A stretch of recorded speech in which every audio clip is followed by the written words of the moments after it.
It's the time of year when property owners start to receive the appraised values for their homes and businesses. These values are used to calculate property tax bills each year.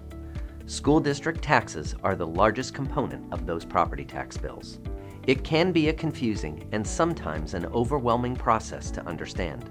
So, I want to spend some time today exploring how school district taxes are calculated. This past year, most homeowners saw a decrease in their property tax bills because voters approved a constitutional amendment in November to increase the homestead tax exemption from $40,000 to $100,000. This reduction is a short-term benefit because property in Texas continues to gain value, and over time the taxable value of our homes will grow. The appraised value of your property is one factor impacting your overall tax bill. Appraised values are set by local appraisal districts. NEISD plays no role in the appraisal of properties. Here in Northeast, the Bexar County Appraisal District values your property. They offer many resources about the property appraisal process, along with frequently asked questions at the webpage on your screen. The tax rate is the second factor impacting your property tax bill. The NEISD tax rate is set by our Board of Trustees. Our school district's total tax rate covers the maintenance and operations of our district, along with debt service to pay off voter-approved bonds issued by NEISD. Since tax bills typically go up each year, you may not have noticed that our school district's total tax rate has decreased over the past 9 years. The chart on your screen shows that our Board of Trustees has lowered the total tax rate by 43 cents over that time period. Part of the tax rate decrease is due to changes implemented by the Texas legislature in 2019 and 2023.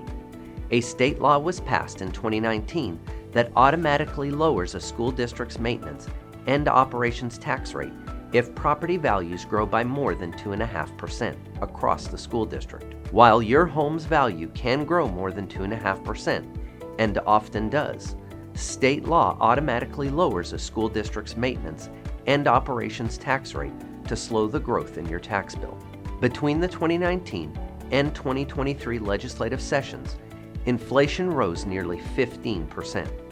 So, when you saw rising costs for your family, NEISD did too.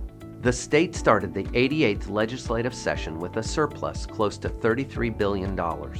We were cautiously optimistic that lawmakers would provide increased funding for teacher pay raises and rising operational expenses using that extra money. But after a regular session and 4 special sessions, school districts received very little new money. You'll recall stewardship is one of the 4 priorities of our Balanced District Scorecard. As we strive to make fiscally responsible decisions with stewardship in mind, rising costs and no significant new money from the state make it a challenge. The bulk of the legislature's additional investment in public education went toward buying down property taxes. They passed legislation decreasing school districts' maintenance and operations tax rates and increasing the amount of exemptions homeowners receive on their appraisal value, including that increase to the homestead tax exemption that I mentioned earlier. Our Board of Trustees will adopt the tax rate in September.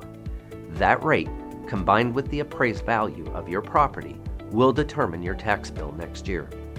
You can learn more about property taxes and our district's budget through our financial transparency webpage at the link below.